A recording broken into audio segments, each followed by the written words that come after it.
worship is simply this. It's a response to what God has done in your life. It's not a it's not something that earns you good favor. It's not something that earns you grace, but it's a byproduct of your faith in God, of what God has done in you.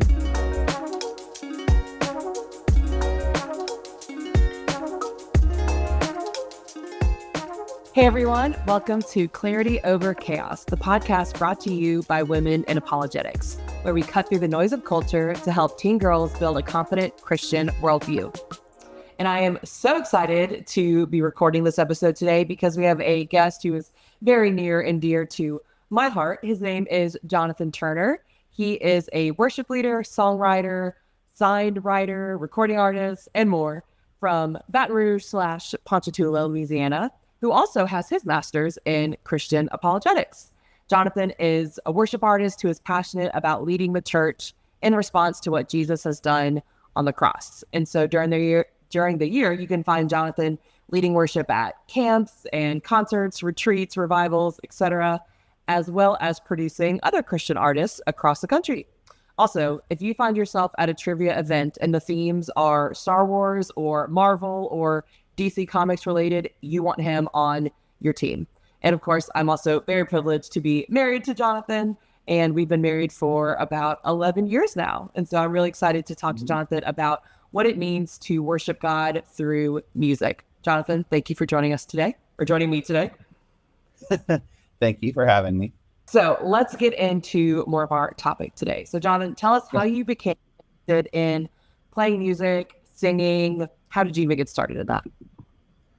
Well, a lot of it has to do with kind of like my journey to faith. And when I was in 7th grade, I went to a church camp, and I left that church camp really like doubting my salvation. And there's a lot more to that. I came to Christ in 9th grade, and that's the moment I really tell people like that the Lord changed my life is in 9th grade.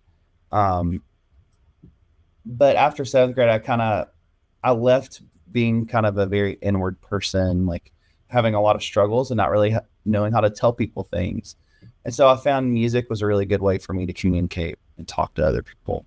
And so, I played piano a lot at that point. I started playing guitar and would dabble with writing a little bit then, which was just like me and a sheet of paper and like making edits all the time and trying to say things. I could sing things that I couldn't say out loud. And like, I found that, it's true with art. You can do things that you can't say out loud. But art shows what you're really thinking, what you're really feeling. And I think that was a lot for me as a young, like as a 7th grader, as an 8th grader, as an 9th grader. And still now even, I can say something that's deep in my soul in that way that I just can't say out loud. Even though the Lord has gifted me with gab, it's really hard for me to go deep without music. Yeah. And so how did the Lord kind of take your love for music, interest in music, and direct you into worship ministry? Man, that's a great question. And a lot of it has to do with kind of my days, like coming to Jesus and in high school a lot, but then also college and after.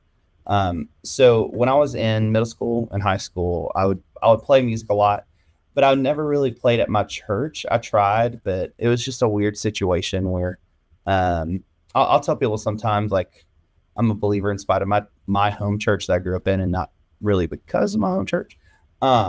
There's great people there, but there were some not great people there as well. And it didn't deter my faith, but it did hinder me from playing a lot in church, like doing music in my home church. And so the Lord just kind of kept giving me different opportunities. And it was weird because I homeschooled. I always tell people I'm one of the OG homeschoolers. Like, I didn't do a co-op, weak people doing co-ops. I had like my mom teaching me in videos, like video school. And that's how I homeschooled him. So yeah, I remember in like 10th grade, it was like another round of like the church youth group. It was kind of like a popularity contest, and I wasn't popular enough to join the band. And the Lord orchestrated it for a school that was near my house to call me and say, hey, like, we're a private school. We need a worship leader. Will you come lead a worship for us? And it was just such a wild, like, the Lord opening a door. And there's also other stuff. The worship leader that was leading worship when I came to Christ was a guy from about 25 years ago named Joel Engel. And Joel's bass player started dating my older sister, which was the Lord. Through my brother-in-law, I got connected to this worship leader named Joel Engel, and not Joel Osteen, Joel Engel, different people, wildly different people. And and when I was a junior in high school, because I homeschooled, I could just go out with him and intern and do these crazy. And so, I mean, me from, Baton Rouge, Louisiana, like a small town, went with him to the first thing. And the biggest camp I'd ever seen was like 300 people. And the first thing I went to with him was 5,000 people, which just broke my little 11th grader brain. Like, oh my gosh, there are 5,000 people here singing to Jesus. I didn't know that was possible. I needed the world a lot bigger, and the Lord did that. And so the Lord just kind of kept giving me opportunity in high school. And then going into college, Joel was very kind and very truthful and told me, you can play guitar, you can play piano, but you need help with your singing.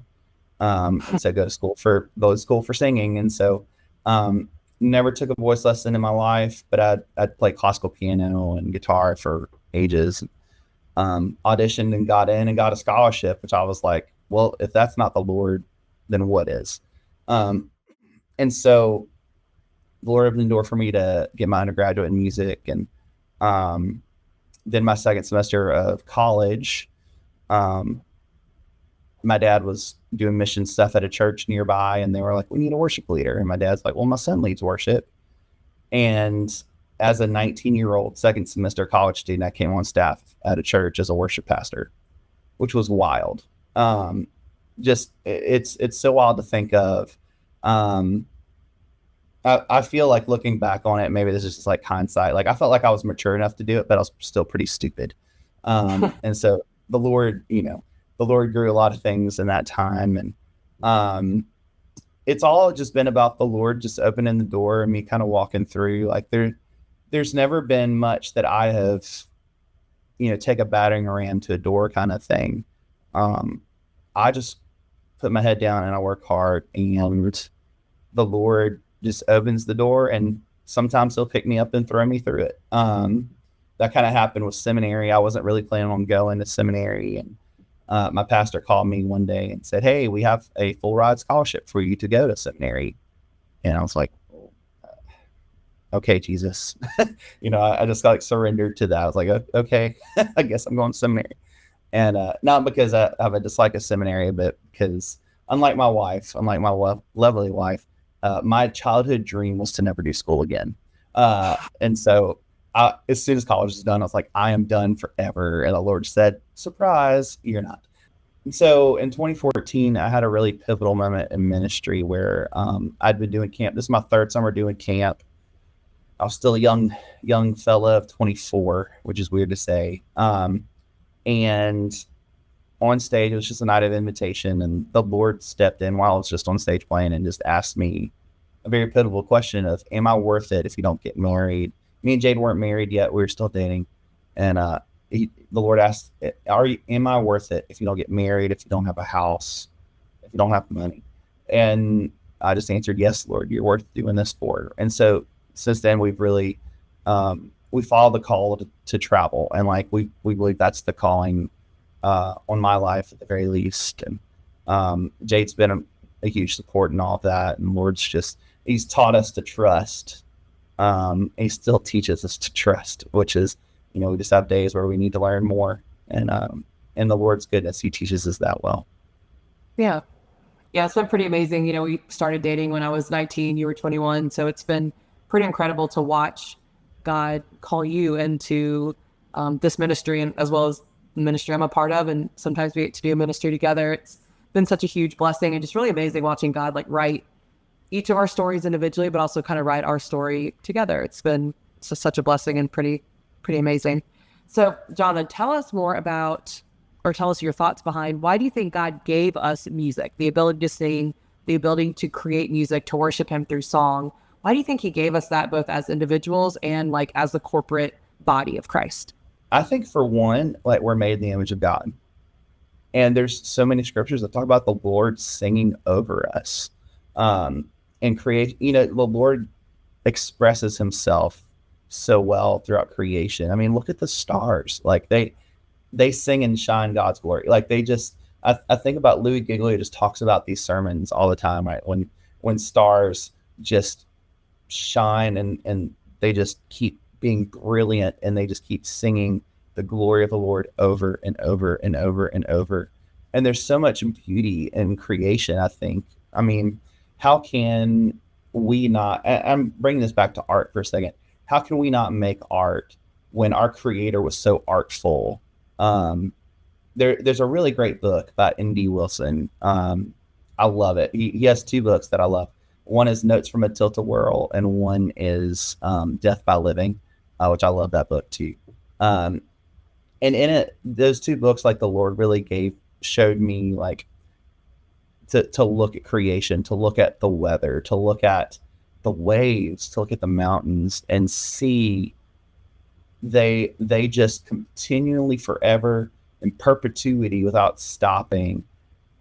Glory of the Lord, the glory of the Lord, the Lord of hosts is his name. Jesus says like just over and over and over and over. And I think with creation, with us being made in the image of God purposefully, with music, it's an opportunity for us to shine and replicate and express in the way that God did. I mean, apart from there being so much scripture that tells us to sing, I think from a creation standpoint, I think there's so much that we were made to do and to express and to say. If you've been impacted by Clarity Over Chaos or any of the resources that Women in Apologetics provides, would you consider partnering with us through a monthly gift? Your support helps us continue this vital work and reach even more individuals with the tools they need to stand firm in their faith. Personally, I am so proud to be a part of WIA because each woman on our team faithfully uses her gifts and abilities as we produce resources to equip our sisters in Christ to defend their faith. You can help support this mission of ours by getting started with a monthly gift at womeninapologetics.com/donate. So not only do you lead worship and sing songs that other people have written, but you yourself are a songwriter and you often lead and sing songs that you have written. So what are the kind of things you find yourself writing about when you write worship music? What do you love to write about? What's kind of your philosophy and motivation behind the worship songs that you create? Yeah, and I think a lot of it, I have somewhere in a young journal that young 10th grader Jonathan wrote down one time at church camp in this house. The Lord just kind of speaking to me a moment and just impressing in my heart to write down. I want to write songs for the church that she can't write for herself.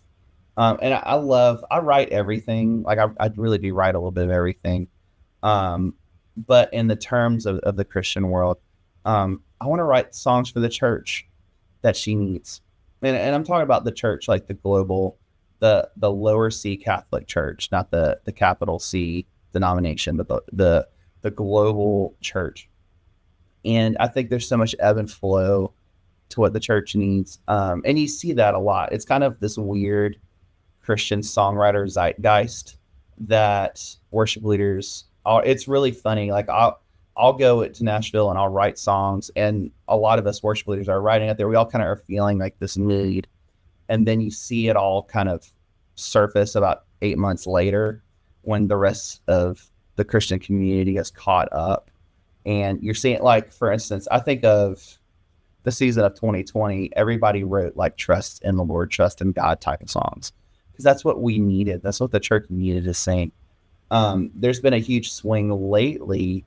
The swing was Holy Forever. Like, we're seeing songs to God. Holy Forever, there's another popular song right now, Who Else? And then I think the swing is now becoming response again. And you just kind of feel it, like the church needs that. And it's not necessarily a response to like marketing. Like some people will be like, oh, you're like doing the industry thing. No, us worship leaders on the front line being pastors, being shepherds. And I think we have like a Holy Spirit push in our hearts to see what people need. And then we go through things too. I mean, the last few years I've been through, my dad, who's still alive and with us and kicking and hurting himself every other day, um, went through cancer 2 years ago. And that brought me into a whole nother season and thinking about, man, like I got to sing this song in front of people that are having cancer, that have lost children, that, I have, a few weeks after I found out my dad had cancer, I had to sing in our home church. Our home church is kind of large. It seats 2,500 people. It's a sizable church. And I was tasked with singing Trust in God and another song called Take You at Your Word and another song called Morning by Morning. And I had to sing those songs after I found out that my dad is going through this treatment, but also singing that to other people that are struggling with, I'm also going through cancer. I've also just lost a parent. A dear friend of mine that I hung out with this past week, our dads had cancer at the same time, but his dad passed. And songs like Trust in God, he still lives in that song. And so I'm really passionate to sing songs people need. I think there's also to this connection of 1 Corinthians 10:13, which we use a lot to talk about temptation, right? Like it says, no temptation has ever come you except that which is common to man. But God is faithful and will not allow you to be tempted beyond what you're able to bear. But with the temptation will come a way of escape that you may be able to bear it. The first half of that verse, right, says, no temptation has ever come you except that which is common to man. Satan desperately wants us to feel uncommon and isolated in everything we do. And I think when you write an honest song, when you write a song about your struggles, when you're putting your diary on a projector screen in front of people, you're showing someone that you struggle with what they struggle with. And it connects to people. And that's the way God made us to be, is connectors and not isolators. And especially in a world now where social media, we're more connected and isolated than ever. Yeah. And in a world where we can be connected well, but we're also extremely isolated. And so that's a lot of the why for me, is like, I love the church. I want to love the church like Jesus does. And a lot of it too is I want to shepherd, and I also want to connect. Like as a, not as taking the shepherd hat off for a second, as a believer, I want to connect with another believer and say, I'm struggling here with this song. There are songs in my phone. There's a song I wrote a few years ago. I just remember, like, I lost my voice for 2 weeks, but for whatever reason, I could still sing. It was so frustrating. And me and Jade this is like one of those moments, like I was selling guitars to pay rent, because it was tough. And I just remember being at home, being frustrated. Jade was off babysitting, and I had to work off that week. I was teaching private lessons because it was Mardi Gras in Louisiana. And I just remember getting on my face before the Lord and just like crying into my phone and playing the song called You Sing Over Me. And me just needing that moment, me needing that song. If you talk to a lot of songwriters, I mean, I've had the privilege and the blessing to get to meet some of these great guys that have written songs. Like the story behind Lord, I Need You is Jesse Reeves. He was one of the writers who played bass for Chris Tomlin forever. He was in a sin struggle, and he just broke down and he said, I'm in no shape to write music right. And they were writing for Passion Camp. And he just said, this song is the only thing that's brought me comfort, this hymn of Lord, I Need You. And the other people were in the room and they started singing it over him. And that song that we sing as a church came out of that moment of honesty and other people dealing with struggle. And you just see that in popular songs all the time. I think of like hymns, like I think of anything Fanny Crosby has written. My gosh, if anybody has right to not praise God, which none of us do have a right to not praise God. But if anybody does, it's a woman that's born blind who's written over 8,000 hymns and just writing blessed assurance, Jesus is mine. Oh, what a foretaste of glory divine. And it's just amazing to see. And I always tell people, like, I think that the songs I'm writing are carrying even though I don't write hymns, I'm just writing songs of the day. And that's what hymn writers wrote. They didn't have a style. They didn't have a rote. They didn't have a tradition they were writing. They were writing bar tunes set to Jesus. And I feel like I get to carry that tradition on as a songwriter too. Jonathan, one of the things I love that I've heard you share many times is how the beginning of Isaiah 6, so Old Testament, Isaiah chapter 6, the beginning passage there has helped you shape your ideas about how you actually create a set list, like an order of songs that you play when you go to lead worship somewhere. And I love your thoughts on that. So can you share that with us a little bit? Yeah. Several years back, I got to be in a session with Matt Papa, who's a worship leader, a songwriter. He said something that really shaped me. He said, never plan a set list around a theme. Like if it's Father's Day, don't sing the Father's house, run to the Father, good Father. Like, don't do that. He said, every song you sing is a 3-minute sermon that people are going to remember. It's rare for someone to remember a sermon past Tuesday, but for them to remember a song, I mean, it brings an importance to music that is equal with a sermon. And he also said, always present the gospel in your set list. Like someone's hearing it for the first time, which I took and ran with. I love that. And so I use Isaiah 6 a lot for worship leaders because Isaiah 6 is a representation of what it means for us to come and follow God. And worship, a very basic definition of worship that I give everybody, because we feel like we tie it to singing and all this stuff and praise and worship most of the time. Worship is simply this. It's a response to what God has done in your life. It's not something that earns you good favor. It's not something that earns you grace, but it's a byproduct of your faith in God, of what God has done in you. And it can be anything, it can be setting up chairs for service. It can be, yesterday I threw a football with a kid for about an hour and my arm was killing me. And that's worship, like responding to who God is and what he's done in your life. And so with Isaiah 6 breaks down really easily into 4 big things that everybody needs to follow Jesus. And so I'll say it and talk about it. Isaiah 6 starts, in the year King Uzziah died, I saw the Lord sitting on the throne, lofty and exalted, the train of his robe filling the temple. I'm going to paraphrase some because I'm not reading it. It talks about seraphim flying to and fro, 6 wings, which is really cool. 2 they flew, 2 they covered their feet, and 2 they covered their face. Reverence, and constant service. I don't know if you heard that, but that's really cool. I heard that before. And they said, holy, holy, holy is the Lord. And that is the first point, right? Who God is the first big thing everyone that comes to Jesus needs to know. And usually this part takes a little longer to talk about because it's the 3 big omni words about God: omnipotence, which means all powerful; omniscience, which is all knowing; and omnipresence, which is everywhere at the same time. And then you can also talk to about the holy, holy, holy bit, which is Hebrew does not conjugate, but it replicates, and 3 is the most you can say.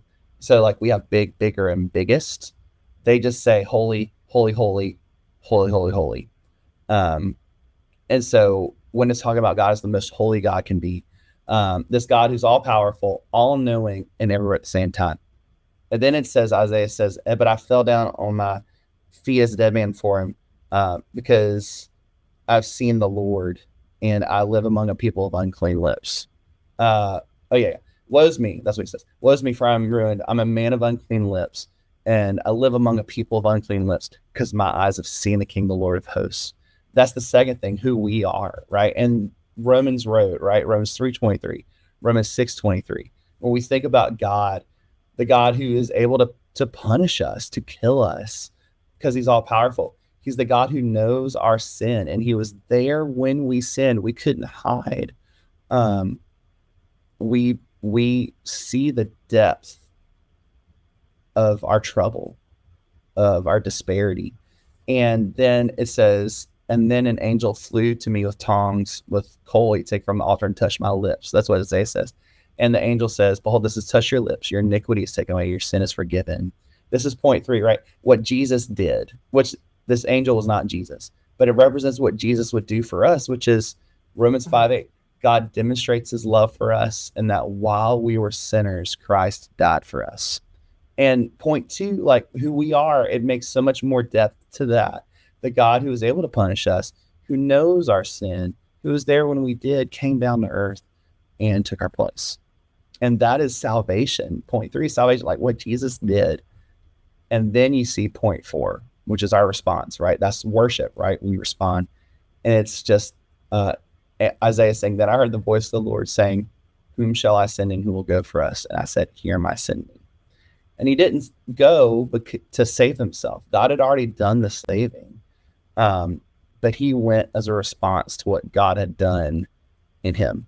And so I love every set list. I'll move through those things, or at the very least touch on every one of those things, because a pastor that's good and worth his salt will always bring whatever he's talking about back to the gospel. It always lands with Jesus. And so I'm very passionate about that in a church, just rehearsing the gospel through a set list. And it's really useful. I do a lot of student camp stuff too, and it's really useful in that situation as well to constantly rehearse the gospel in what you're doing. Yeah, I love that. And that's something I'd never thought of until you kind of explained to me the different things you learned about that in Isaiah 6. And I think that's so awesome and powerful. And any worship set list that touches those things is going to hopefully go great with any sermon that's preached either before or after that, because like you said, each sermon should have its base in the gospel as well. So I love that. Mm-hmm. Many people don't know that you also studied apologetics at seminary. In fact, Jonathan and I studied apologetics at the same time. We got married in our second semester at New Orleans Seminary, which was really fun and really great. And Jonathan has some thoughts about how worship music is actually a type of apologetics, but it's more of like an embodied, experiential type of apologetics. So can you tell us a few of your thoughts on that? Yeah. I love talking about this because I think it's so cool. It kind of goes back to what I was saying earlier about we're not made to be alone. We are not made to be alone. God made us to be people that are together. And with experiential apologetics, I think in some worship thing, anybody that has an opinion about church, the first opinion is always going to be about music. People are the most opinionated about music, just always and forever. If someone's got something to say, it's not going to be about the color of the wall. It's going to be about the music being too loud. They didn't like the songs. But yeah. All right. But there's been a big pushback lately against songs that talk about what I've been through, like what we go through, which I don't think is very healthy for the church. I think we're called to sing our testimony. In Ephesians, Paul's giving his charge, and it says, speak to one another in psalms and hymns and in spiritual songs. And those all mean different things, especially different things to us being 2,000 years removed from that statement. Psalms are more like their hymns. So he's not just saying sing the 150 psalms. He's saying sing the songs we know. And that was their hymnal, was the 150 psalms. So sing that. Hymn, the word hymn at the time meant something way different than we think it means. It means for them doctrine, sing the tenets of the faith, right? Mm-hmm. Which we've already talked about, right? Like singing who God is, who we are, what Jesus did, our response. It doesn't necessarily mean sing doctrines that are like, I believe in immersion baptism and I'm going to talk and sing about it. It doesn't mean sing songs like that, right? Yeah. It means Jesus is the only way. There's one God, three persons. Sing about what Jesus has done. And then there's spiritual songs, and that's us singing to each other what the Lord has done for us. And I'll do a talk on this every now and then, but I'll use hymns and I'll use modern songs as well. Only because there's kind of been this pushback lately, without getting too into it, for music to be impersonal in a church, to sing about God, but not to sing to God, to sing the Lord is good. Instead of saying, Lord, you are good. When Jesus died for a relationship, he died for us to know him, and we're throwing away his gift to not feel things and just to sing about, the Lord is infinite and powerful. Saying, Lord, you are infinite and powerful, and why that means something to me. And I think about stuff like Amazing Grace is the perfect testimony hymn that we call a hymn, right? Amazing Grace, how sweet the sound that saved a wretch like me. I once was lost, but now I'm found. I was blind, but now I see. I think about it as well as also, like when peace like a river attendeth my way, when sorrows like sea billows roll, whatever my lot, thou hast taught me to say, it is well with my soul. But then in the modern stuff, we have stuff like Goodness of God, which is a great song. All my life, you've been faithful. All my life, you've been so good. With every breath that I'm able, I will live in the goodness of God. Fun worship leader thing. You should do Goodness of God with it as well. I love doing those songs together because you could talk about your goodness is running after me. And it is well with my soul. The songs just go great together. And so I'm very passionate about the need for experiential apologetics and worship, because I think art in general is experiential. As we're talking about this, Jade got to go see a Picasso painting in Spain, which was amazing. What was that one called, Jade? Oh, Guernica is really famous anti-war painting that he revealed as a response to the atrocities committed during the Spanish Civil War in the 30s. Right. And so that piece of art is I'm not saying it's like an experiential apologetic for God. It's just an experiential apologetic, right? He experienced something horrific and he told people about it and he showed it through his art. And, experiential apologetics, right? It's an apologetic that says, I've got a story to tell you about how God changed my life. That's like a simple boiled down definition of experiential apologetics. It's one of the tools in our tool bag. It's not the tool, but it is a great tool. And so as we're singing, we have so many songs that talk about experiential apologetics, And, not to mention that as we're singing, if someone is in the congregation or in around a group of Christians who are singing, who are worshiping, they get to see us worship God and see us sing and believe and feel convicted by the words that we're singing. And that's a testimony to other people, right? We've had students in our student ministry who were not Christians, but who got to come to our student ministry services, and experience the musical worship that we do, and just look around and think like, wow, I don't really know what they're singing about, but I see the love and I feel the love that they're emitting as they sing. I see the conviction and I hear the conviction as they're singing. And what is this about? Like I see the hope and the peace and the joy and the wrestling amidst all the craziness. And I don't understand that. I don't get that. And it makes them curious. I know we had a student who that really was a turning point in them coming to the Lord, was seeing other people, other Christians singing, praising, being convicted, wrestling with the Lord in song, and wondering like, wow, what does that mean? What is that about? So I think that's so powerful and so beautiful. I mean, I've had friends who, Oh, sorry, go ahead. A dear friend of mine, I get privileged to meet some cool people. And one of my dear friends wrote the song Worthy of It All that we sing in church, that you worthy of it all. And his testimony is nuts because he was not following the Lord, and he was in college as part of like a choir group in France. And he went to go see a cathedral, and the Spirit of the Lord fell on him in that moment and convicted him in that beauty in the art of that cathedral to show him his glory. Like this Isaiah 6 moment, all the way in France. This guy's from California, all the way in France. So Jonathan, if you were to share some words of advice with someone who is interested in worship ministry, who is considering going into worship ministry in some capacity, what is some advice or some guidance that you would give to them? I always give a few pieces of advice. I always say the Lord doesn't call you to be famous; He calls you to be faithful. In a world where we don't feel heard unless we're TikTok famous, the Lord doesn't call you to be TikTok famous. He just calls you to be obedient.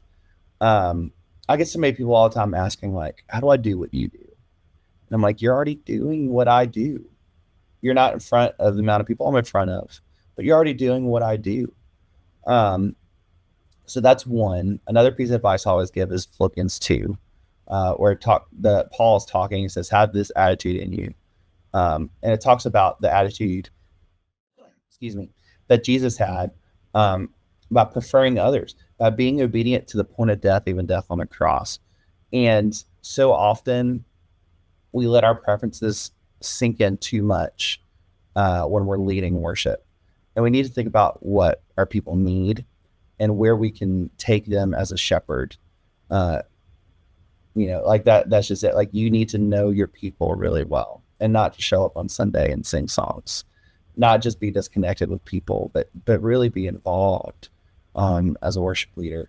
I always tell young worship leaders, you're not just getting on stage and worshiping, you are worshiping God by showing others how to worship on stage. And there's a very key difference to that. Your worship for you isn't just getting up there and singing like you're part of the congregation. It is your worship is you are shepherding the songs of the people of God in this moment. And I think once worship leaders catch that, it changes the atmosphere. Jonathan, thank you so much for everything you've shared with us today. I'm so grateful for you and your heart for the Lord, for people, for leading people well through worship and worship music. And I think a lot of what you shared today is really going to be a blessing to people, whether they're worship leaders or not. I mean, in a sense, all of us should be worshipers and worship leaders in the way that we respond to God, and hopefully invite others to respond to Him as well. So thank you for taking the time to share with us today. And we're grateful for all of you who have listened today. And we will see you next time on Clarity Over Chaos. See you later. See you guys.